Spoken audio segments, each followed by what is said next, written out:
America is home to 33 million small businesses, the beating heart of communities across the country. And proof that the American dream is still alive. This is a show about those dreamers and doers and the communities they serve. Their real life stories. Their struggles and successes. Their grit, determination, and passion. And the people who fight to keep their American dream alive. I'm Alfredo Ortiz. I'm Elaine Parker.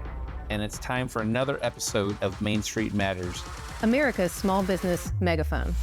Hi, and welcome to another episode of Main Street Matters, America's small business megaphone. I'm Elaine Parker, the president of the Job Creators Network Foundation. And I'm Alfredo Ortiz, CEO of Job Creators Network. And today we are joined by a great friend of ours and great partner, Scott Rasmussen. Scott is the president of RMG Research Inc., which provides political and business leaders with insights from counterpolling through a Gold Circle membership program. Gold Circle members gain a richer understanding of the public mood through access to Scott's data and analysis, along with customized briefings. Looking forward, Scott and the growing team at RMG Research will continue to innovate, explore, and report the underlying current of public opinion with data-driven analysis. And Scott, in partnership with John McLaughlin, also conducts on a monthly basis the Job Creators Network Foundation Small Business IQ poll for our organization. So I'm looking forward to talking to him today. Yeah, it's going to be great. I love Scott. But before that, Alfredo, Friday was another exciting day, Jobs Day. We had 187,000 jobs created last month, 40% less than the 12-month average. You think we're cooling off a little bit? Yeah, we definitely are. And, I've said this before, it's not really a surprise because if you looked at our small business IQ poll, which, as you know, it's our monthly poll of small business owners, it was showing that they were really holding back on a lot of their hiring. They weren't firing people, obviously, but they weren't necessarily hiring people either. They were kind of putting their plans a little bit on ice because there was a lot of uncertainty about the economy. And in small business, that's even more true in those 10 and under businesses. And so I'm not too surprised. And, but what's worrisome, though, is if you really look at the year-to-date number, about a quarter of those gains really are government jobs. And so if you take those government jobs away, it's not as rosy as Biden would like the American public to think. And then in addition, there's something that's called the JOLTS report. And that's something that's looked at that same week in conjunction. And there's something that's called the quits rate that's included in that JOLTS report. It's actually gone down. It's actually at some of the lowest levels it's ever been, since the pandemic. That's an issue because the lower the number is, the less secure and confident people are about switching jobs. So that number has come down. And so I think there's definitely a softness in the market. What was it called after the pandemic was over? The Great Resignation? Yeah, the Great Resignation. Where we saw everybody just kind of walking off take this job and shove it. Yeah, which honestly was a little bit different. That was kind of people just resigning because they could, because they were getting COVID checks. And then after that, people were actually switching jobs because they could get a better job, a better high-paying job. But I think that's really slowly going away. And if you also look at the quality of the jobs that have come in line, it's really not the higher-paying jobs. It's actually the lower-paying jobs, like retail, hospitality, and stuff like that. And so, that's the important thing to remember, that no two jobs are identical in terms of importance and also in salary. And so you also have to break that up to really understand the quality of the employment number. And lastly, obviously, job openings were at some of the lowest levels, under 10 million, also, that's a concern. Well, the 25% of the jobs that have been created in the first half of 2023, you said have been government jobs. That's 379,000 jobs. Right. Those are, and I don't mean this to be insulting, but these are unproductive jobs, and I mean it in the sense of they're taxpayer funded jobs. Therefore, they Right. are unproductive jobs. It's not that the Right. people are unproductive. I'm not trying to be insulting. It's that they're not productive as a small business owner creating a new job because demand is such that they need another headcount. It's a totally different kind of job that's been created versus a government job, right? Yeah, absolutely. And look, I mean, it's we don't need the government creating more jobs, right? Because that just means that they're spending more of our money. So we do need those jobs to come down, and those people to be reallocated to the private sector. And so, but frankly, with the pensions and stuff like that some of these government workers get paid, it's kind of hard to move that needle. Exactly. Yeah. Government jobs used to be low paying jobs with great benefits. Now they're great paying jobs with great benefits. Yeah, they really are. Gas prices. We're seeing gas prices go up as well. 30 cents in the last month. Yeah, latest number I think is like 3.85 a gallon, and that hurts, right? I mean, if you look at that from when Biden took office, it's up 60%, 60, and those are real numbers. And so when Joe Biden's going around touting how the inflation numbers getting better, and look how much less you're paying for gas. I mean, he's comparing that to when it was at $5 a gallon, right? And so the damage really has been done. People are paying 60% more than they were when he took office. And again, I say this every single time. We can take that, everything we're seeing today related to energy back to the first day decision that he made in terms of attacking our domestic, production of oil. And that's been the biggest issue of all. And so if we really wanted to see an improvement in that area, I like to say that the famous phrase that Newt Gingrich coined, which is "drill, baby, drill." Exactly. And I think it's important for people, the administration is coming out and embracing the Bidenomics term in a positive way, because we're coming down from way up here, whether it's inflation or gas prices or even some food prices are coming down. But they're counting the bar. The bar's been raised so high that anything Right. in the opposite direction, they're claiming victory over. What you really need to look at is in January of 2021, what did he inherit? And he inherited inflation under 2%. He Yeah. inherited gas prices that were about $2.37 a gallon. He inherited affordable groceries. We inherited one of the fastest recoveries we've probably ever seen, because the economy was opening up and because the foundational principles were in place with the policies of the previous administration. Right. Energy independence, drill baby drill, all of those things were in place. It was like rocket fuel just to open the economy and get people back to work. And like you said, that first day he walked in and said, done, put the brakes on. Yeah, I mean, remember the Keystone XL pipeline decision. I mean, day one. And that really keeps on going. And now you really have an entire industry that, quite frankly, is afraid of investing further any of their capital into it, because they just don't have a good sense as to what that future is going to look like. In fact, they have a bad sense of what that future is going to look like. So they've pulled back, and they also can't get the credit from banks because the government's basically shutting them down. Anything that's coal or oil or anything related to that, they're being shut down. And so this look, I mean, this could easily be reversed if he reversed his policy decision on that. But we know it's not going to happen because he has to cater to the AOCs of the world. Yeah, it's unfortunate. It's the American people that pay. Yep. Hey folks, Elaine Parker here from Main Street Matters, America's small business megaphone. Why is China hoarding food? Experts say that China is hoarding a massive amount of food. They will soon have over 2/3 of the globe's corn reserves, over half of its rice, and over half of its wheat. But when asked about it, China lies. One China expert says They, of course, will never admit to something like that. Well, what does China know that we don't? When it comes to global food shortages, China is the canary in the coal mine. You see, China is the world's #1 food importer. They rely on the rest of the world to keep their people fed. So they can't afford to mess up, or there will be riots, civil panic, or even worse, when over 1 billion people can't eat. What does this mean for Americans like you and me?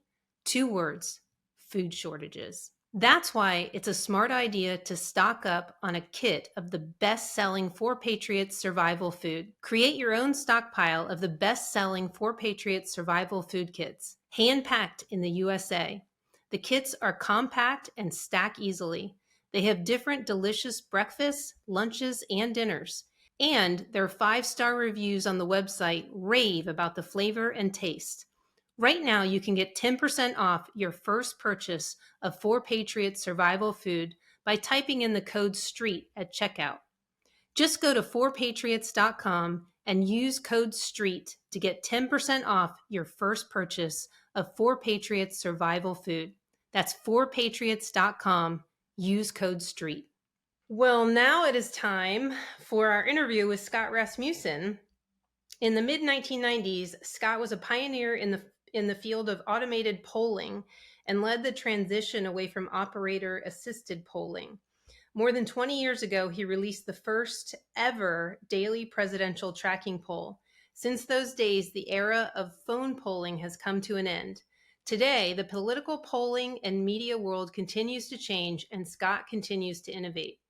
Moving into the digital era, Scott has developed new approaches to conduct reliable polls via text, email, apps, and other platforms. However, getting a good sample that reflects the population at large is just the first step. Asking the right questions and properly interpreting the results is just as important. In the 1990s, the birth of the internet provided the unique opportunity to capitalize on another groundbreaking technology. Scott launched his first website in 1994 and became the first pollster to offer data directly to the public rather than filtered through a network reporter. It was also at that time that Scott saw the potential for the concept of automated polling and ultimately revolutionized the polling industry. That led the Washington Post to call Scott a driving force in American politics. The Wall Street Journal described him as a key player in the context of the sport of politics. Scott, welcome to Main Street Matters, America's small business megaphone. Elaine, it's great to be with you, and always happy to talk about the small business world. I mean, it's something I've been in my whole life. So, yeah, thank you, Scott. You've been an amazing partner and friend to ours, so we really appreciate you taking the time to do this. You know, Alfredo, I told you this before, but I've known John McLaughlin for many, many years, and you guys are the first to ever get us to work together. So I appreciate that as well. Good. Well, he has wonderful things to say about you, and I just won't tell him what you say to him. So, Fair enough. Well, Scott, you are synonymous with polling. We see your polls everywhere. You're on Fox and all kinds of other news stations talking about some of the polls that are happening. But we'd like to know, as a small business owner, how'd you get into it? Tell us just a little bit about yourself. Well, the short answer is it was a big mistake. I grew up in broadcasting and spent my life trying to get out of broadcasting. And I was always good with numbers, sold the business in the mid-'80s and was trying to figure out something new to do. And along the way, I was really frustrated with the polling that I saw. It didn't seem to reflect the world that I knew. And it's really hard to talk today about what polling was like in the 80s. There just wasn't very much of it. And so I began to do some polls and ask some questions from a different perspective. And early on, the Wall Street Journal heard about something I was doing and had me write an op-ed on Social Security. And again, I want to make that really clear. I was a no-name pollster just getting started, but there was so little polling data in those days, they were looking for anything. Remarkably different from today's world. And then the big break for me really came because this new thing called the internet came around. And I became the first pollster to put data directly onto the internet to let people see the questions we were asking. And a lot of people thought that was crazy. In fact, I was told a few times that no, people just want the network anchors to interpret the polls for them. I thought, nah, nobody I know wants to have a network anchor interpret anything for me. And so that really began, it was just a different approach to polling. And it, I will tell you, if I really think back to what I expected the internet to be, I'd be really embarrassed because it's become so much more than we could have ever imagined. Did you think it was just going to be a fad? Well, no, I thought, to be honest, I thought it would be something like, I'll do some public polls, I'll put them on the website, and people will see it and call and hire me, kind of the old model of polling. And then it just started that people began to write about it. And we used to have Burrell's Clippings Bureau. They would send us clips of newspapers that had our polls in them. And I was shocked by how wide the coverage was. And slowly it dawned on me that when people looked at the internet, I looked as big on the internet as Gallup. It was a source of information, and I was putting more information out than anybody else. Huh. Interesting. Well, you've been doing a poll for us now for, I guess it's 2 years now. Just over 2 years. Yeah, John McLaughlin and you. I think this is the funniest story because I know when we were first thinking at Job Creators Network, we wanted to do a small business poll because we just didn't see anything out there that we thought was good enough. And so when we were talking to you separately from John, because you guys are essentially competitors. I mean, you're not in business together, right? And Right. Alfredo, you called me and you were like, I want them both to do it together. I think they would be a great team. And so I know he presented that to you. What was your thought when Alfredo said, hey, I want you to do a poll together? Well, my first thought was, what are you talking about? What is that going to look like? I mean, and you say we're competitors, and we are, but John and I have known each other a very long time. We share a passion for music. We've done other things together, and we cross paths a fair amount of the time. But again, nobody had ever asked us to do this together. And when you brought it up, I was trying to understand where you were going with it. And I think it's worked out great. John and his team do a great job, and we come up with some different perspectives on things, and that's been really good. Yeah. So it's called the Small Business IQ poll. Can you kind of walk us through and our listeners what it is and what the product is and how it's different? So we conduct for you the only scientific survey of small business owners every single month. There's a lot of surveys that are out there where a group will survey their members or some select subset. But we actually do a scientific survey. We do careful sampling, and our representation, our sample of those small business owners matches what we know about the small business community from the Census Bureau. One of the things that always shocks people, we do those briefings for members and staff along the way. And when we do that, they're always surprised that 79% of these small business owners have fewer than 20 employees. It's just these numbers. Right. Because when you're in Washington and other places, you think, well, a small business has 100 people. Well, most of them are much smaller than that. Yeah. One of the things we have learned over time is that those smaller companies feel the bumps in the economy a whole lot more. But the way we measure this, every single month we go out and we ask a series of common questions. Ask 4 of them are about what's going to be happening in the future. 3 of them are about what's happening right now. It's a mix of questions about your individual business and about perceptions of the state of the economy. And we put those questions together in a number that reflects optimism or pessimism about the economy.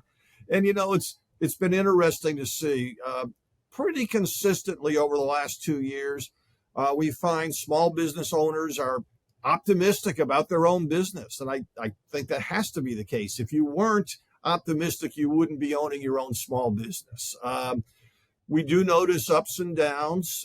Sometimes they catch us off guard. Sometimes we expect them. But there's always a big gap between expectations of what's happening in their business, which are generally positive, and perceptions of the overall economy, which are much more negative. In addition to that monthly monitor that we do, we also ask a set of questions about different policy issues that are out in the public arena. Overall, Scott, it's been very well received, the work that you and John do by members of the House and the Senate, because as you know, we get to brief them every month, which really is amazing. And the feedback that I get even offline is great. They really value this information. And I love the fact that it is a scientific poll. I mean, I was very aggravated as a market researcher myself in my early days, reading this NFIB report, for example, which is really what's out there and has been out there for a long time. It really is not scientific. And of course, that can lead you to some very wrong directions when you're using the wrong kind of polling. Absolutely. And this is something I mentioned earlier. When I got started, there wasn't a lot of polling out there. People were grasping for anything that could give them an indication of what was going on. Yeah. And, it wasn't just in the economic arena. I mean, actually, the Conference Board did a consumer confidence survey, and, it was done by snail mail. Yeah. And they would have the results in by the 15th of the month and not report them until the end of the month. That doesn't make any sense in the year 2023, but it seemed pretty contemporary or pretty upscale back in the day. Right. What is some of the, what are some of the most surprising things that we've learned from your polling on small business owners? Well, one thing has been, we keep hearing about polarization in the political world. The way I often describe it is that if we told Republicans that Democrats thought the sky was blue, Republicans would disagree. And if we told Democrats that Republicans thought water was wet, well, the Democrats would disagree. Among small business owners, there are differences, but they're not nearly as significant as they are in the general public. Small business owners have a lot of common areas to work on, a lot of common concerns, whether it's at different points in the last couple of years. We've seen supply chain issues be a big concern. We've seen the ability to hire people consistently over the last year and a half or so. Inflation and the cost of doing business has been a big concern. And so those things do cut across party lines. I think that's the reality. When you're a small business owner, you have to meet a payroll. Yeah. You have to buy supplies. You have to deal with other small business owners, and you're just trying to figure out a way to keep moving. And so that becomes far more important than the partisan label attached to you. So that's been maybe the biggest surprise of all. Yeah, it's amazing when you look at some of these numbers. I mean, really, when we do this polling where you got 60, 70, 80% of the people, responding in the affirmative or something. I mean, obviously, this is not a Republican poll. Which is, I think, why people really like that, the members of Congress, both on the House and the Senate side, when we do present it to them, because it really shows much broader than just, a Republican-leaning poll. Right. And I think, it's something important to recognize what we're saying here without actually saying it is small business owners are not all Republicans or all Democrats. They are a mix. And other polling that we've done working with you has shown that other than the U.S. military, there is no group that is more trusted in the community. And when it comes to economic issues, they are the most trusted group. And I think it's because of that pragmatic side that comes from working with customers. It comes from working with within the economy. You get a healthier sense of what's important and what works. Well, and really, if you think about it, I mean, small businesses, as you and I have talked about this, they really do make the backbone of our communities. I mean, if you go down, for example, on a weekend to the Little League, field, what signs do you see up there? It's not Coca-Cola, Delta, Wells Fargo, right? It's Joe's Pizza. It's, Jean's Dry Cleaning, right? I mean, this is the folks that actually sustain and keep our communities going. And boy, we really felt their loss during COVID when all these main streets were shut down. we really, really saw how important these small businesses were to all of our communities and to this country. Yeah, and it's not just those sponsorships. These people are active in the community in all kinds of ways, but they're parents. Yeah. They're visible. When you walk into Gene's Pizza Shop, you know who Gene is. Yeah. And that's really important. That personal relationship.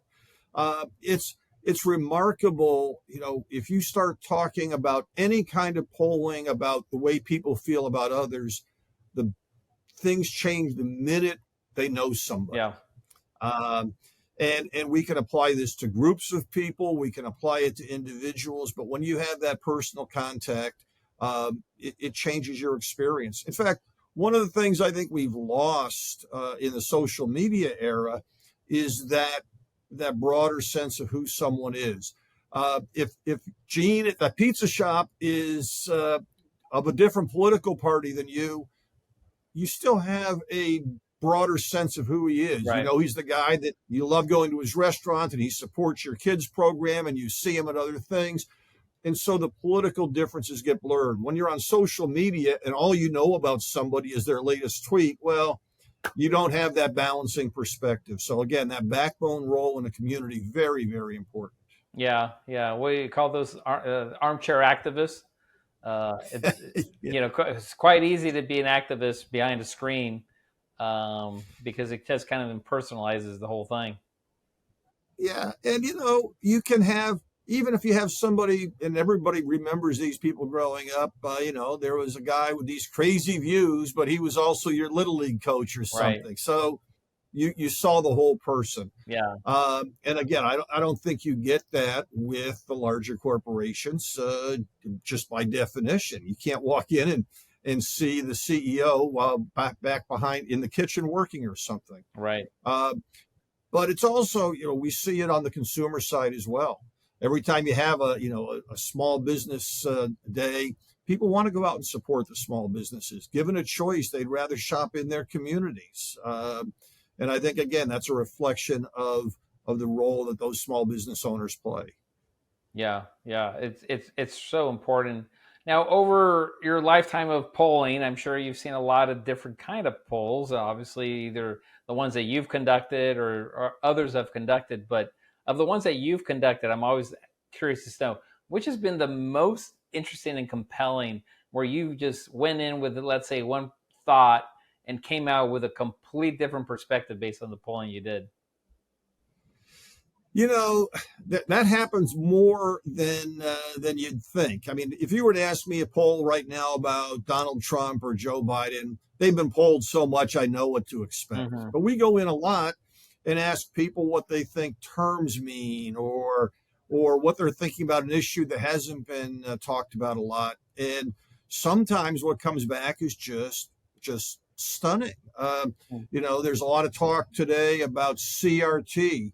So we began to ask people what they thought CRT was. And you know what? The vast majority of Americans have no idea what CRT means. So the critical race theory discussion in politics isn't penetrating. Right. But if I had to go back to one poll that really shocked me, it was the night the Monica Lewinsky story broke, and I was commissioned to do a poll by the Charlotte Observer. And they asked me, because, back in those days, we had to have newspaper printing deadlines. Right. They asked if I could do a sneak peek at the polling results before it was finished to give them a sense of how the poll was going. And I did that. And of course, as we all know now, it didn't lead to a collapse in support for President Clinton. There wasn't an overwhelming desire for him to resign. And I can remember telling the editor that, and they had to rewrite all of their stories because, they were going in writing their stories with the expectation that they had. Wow. And that just turned things around. It was almost a Dewey wins moment for them, I guess. Very much. And it was really good that they had me do the early poll on the data because they would have had all these stories to throw out otherwise. Yeah. No, I love it. When I used to have a consultancy back in the days, and we used a lot of polling data, and it was always really funny. I always found that my clients would tell tell us what the data.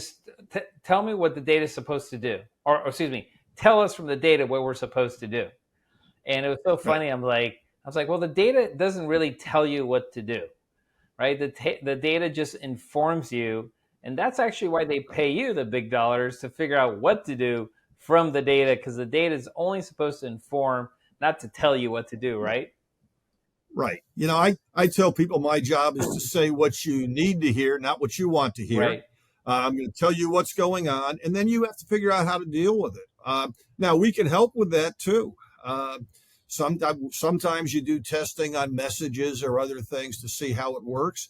And you know what? Some clients, when you get the data back and it doesn't show what they want, you know, they just say, well, we need to find another pollster, or they ignore it, you know, and that's their choice. Right. But the smart ones learn from the data. Yeah. And as you said, they don't just do, it's not what the data says, but they learn from it and think of a response and move forward. Yeah. So that's a key part of it. And, you know, Alfredo, when you talk about that, it's also important to remember a sense of perspective that comes from how much data collection has changed. Right. You know, when I first did my first poll in London, which was a long, long time ago, they wanted to know whether phone polling was accurate or if you had to do in-person interviews to get a good sample. And that's just how much it's changed in my lifetime. Yeah. Then we thought that answering machines were going to be the big technological hurdle because people could screen calls. Right. And now it seems every year or two there's a new challenge, but it's also a challenge for the people that are reading the data to keep it in context and keep it in perspective. And what that requires is a little bit of not clarity about what question do you want to ask, but what information are you seeking to obtain? Yeah. And one example comes to mind. I had a client who was a crisis communications consultant. And every time a crisis would pop up with his company, with a company he was working with, the CEO would get all the news clips of what everybody was saying. And the consultant hired us to do a poll to show that most people in his community had never heard of it. He was getting a misleading impression because these stories were on page B10 of a section of a paper or something else. And he was seeing it all, and he thought everybody was talking about it, but it wasn't true. So data to provide context was helpful. Yeah. But it still doesn't answer all the questions. Yeah, absolutely. You know, one of the things, Scott, just so you know, we get really great feedback is the end. Your kind of like 5 key takeaways, the way you summarize kind of your aha moments. And I think that's been really impactful. Yeah, you know, when I first started, just goes back to Elaine, to your first question. When I got started polling, numbers are really clear to me. They always have been. And so I would look at the data in these big books, you know, the big crosstab binders we put together, and I would give it to a client, and I would assume they would look at it and see the same things I did. And I quickly learned that their eyes would glaze over the minute they opened the book. Yeah. And that they didn't want me to hand them the book. They wanted me to come up with those key points. Yeah. Tell me what it means. Tell me why it's relevant. And that's really one of the ongoing challenges. You know, right now, and we're talking about small business owners, so I don't want to get too far into the political waters, but something really interesting is going on in the political world, which is that perceptions of the economy are getting better among the general public, or maybe it's more accurate to say they're becoming less pessimistic. And it's a pretty noticeable trend. And yet the president's job approval rating hasn't been going up. Normally, when the economy gets better, the president's, it doesn't matter who the president is, it just goes up. So we've been looking for reasons to try and explain that. And there are some hints in the data right now that maybe people are having some more questions about Joe Biden's ethics and his health. Now, we can't confirm that that's what's happening, but something is balancing out that increase in the economic perceptions. Mm-hmm. And that's what somebody wants to hear. How come this isn't happening? What are you seeing in the data that's preventing Joe Biden from getting more credit on the economy? Is it his handling of the economy is not going up, but you're seeing people's perceptions of the economy become less pessimistic. Is that what you're saying? Yes, and I'll give you a couple of numbers. This is among all voters, not small business owners. I want to make sure we're clear on that distinction. But among all voters, right now, 25% say their personal finances are getting better. 37% say worse. Now, that's not a great number. Right. And the way you feel about your personal finances is the most important political indicator of all. But if I go back to last November, when we had that midterm election, the numbers were far worse. Instead of a net negative 12, it was negative 29.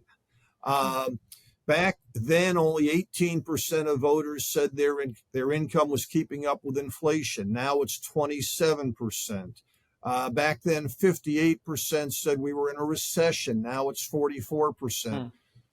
Again, none of these numbers are things you want to jump up and down and celebrate.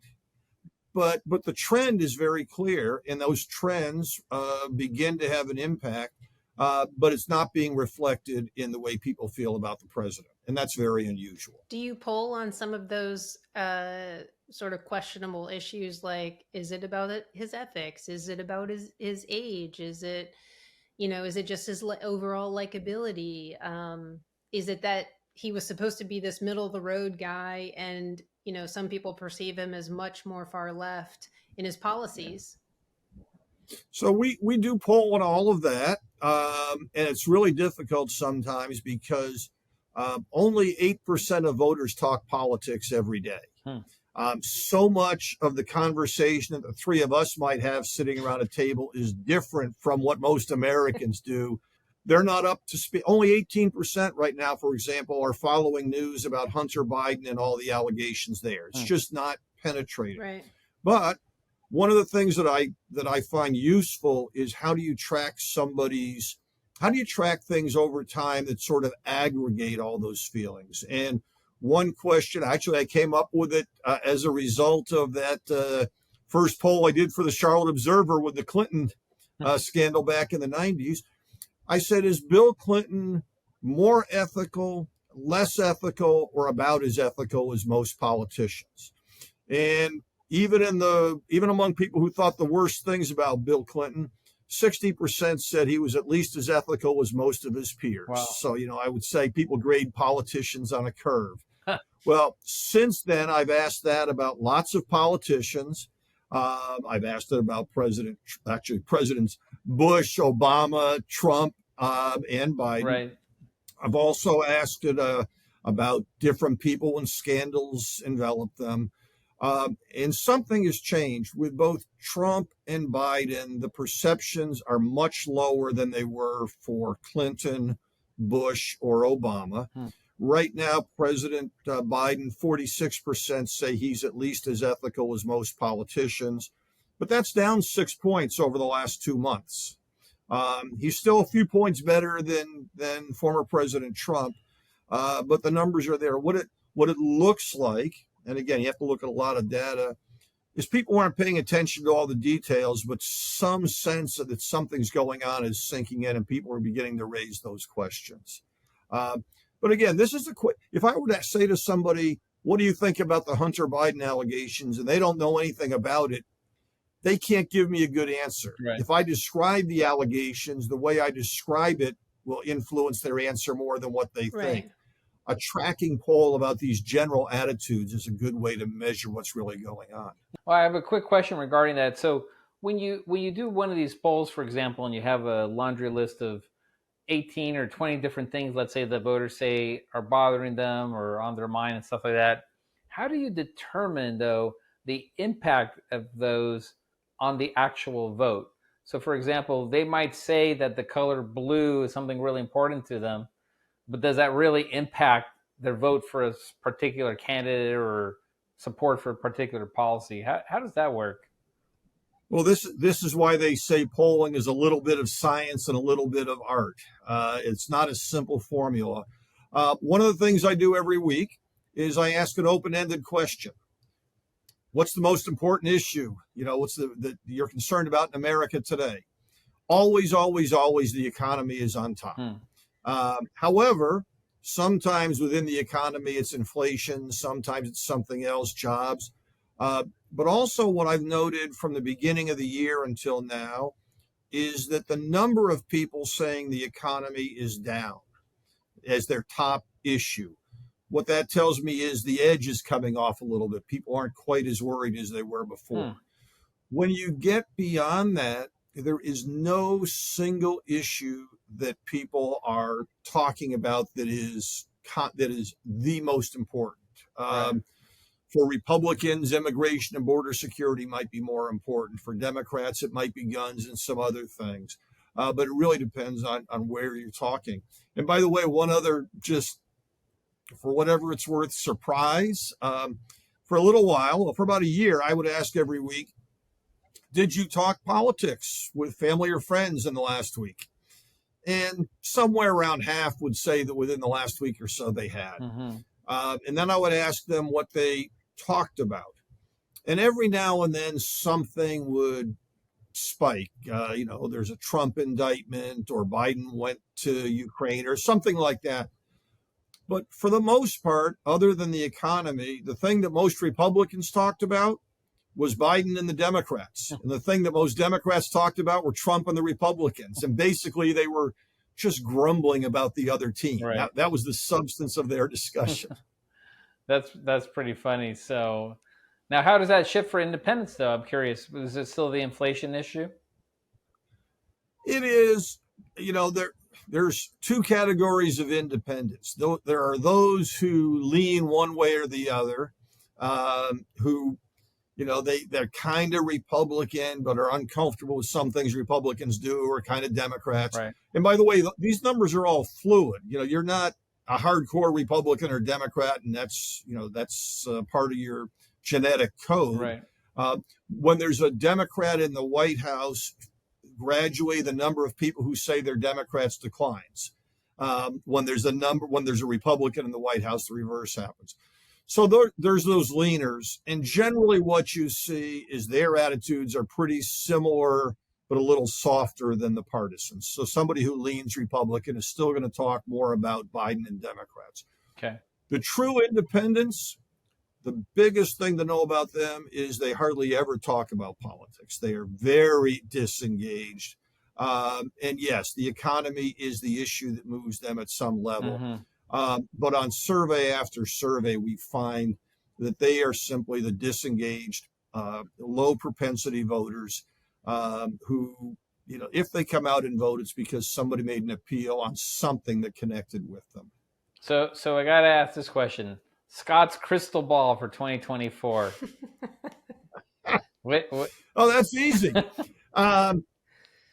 If it's morning in America, if the economy is booming, Biden or whoever the Democratic nominee is going to win big, and the Democrats will get a pretty decent margin in the House, and they might even hang on to the Senate if it's big enough.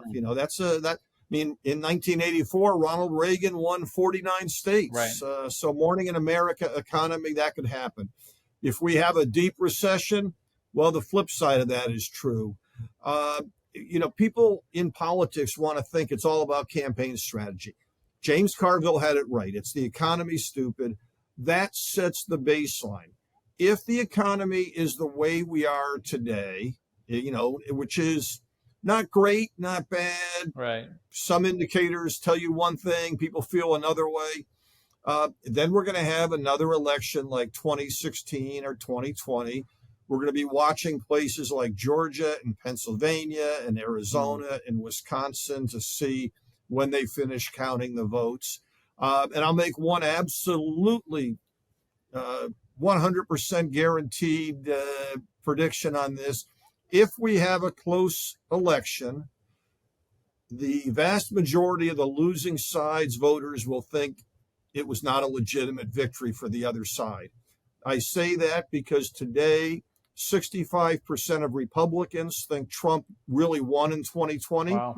And 60% of Democrats believe that Hillary really won in 2016. Wow. We need a landslide to get away from that. Yeah, that's crazy. That'll be interesting to see what truly happens. I mean, I know there's a lot of talk about the recession for this year. It's kind of been Right.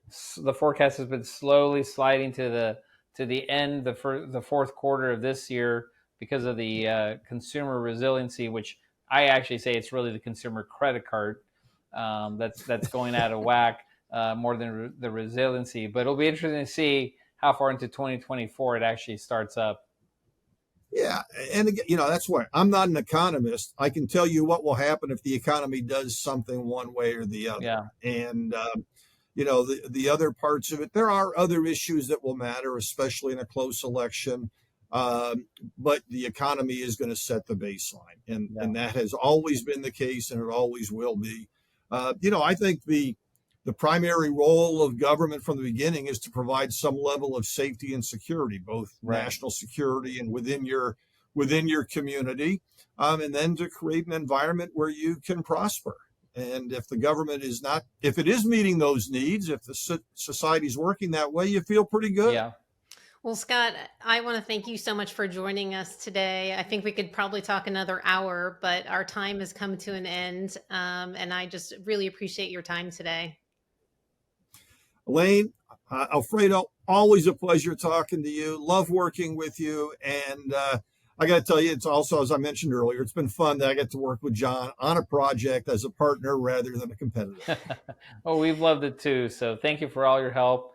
And we do really appreciate all the work that you guys are putting into our polling as well. And thanks everyone for joining us today on Main Street Matters, America's Small Business Megaphone. We release 2 new episodes every week on Wednesday and Thursday, and you can see them at salempodcastnetwork.com or wherever you get your podcasts from. Thanks.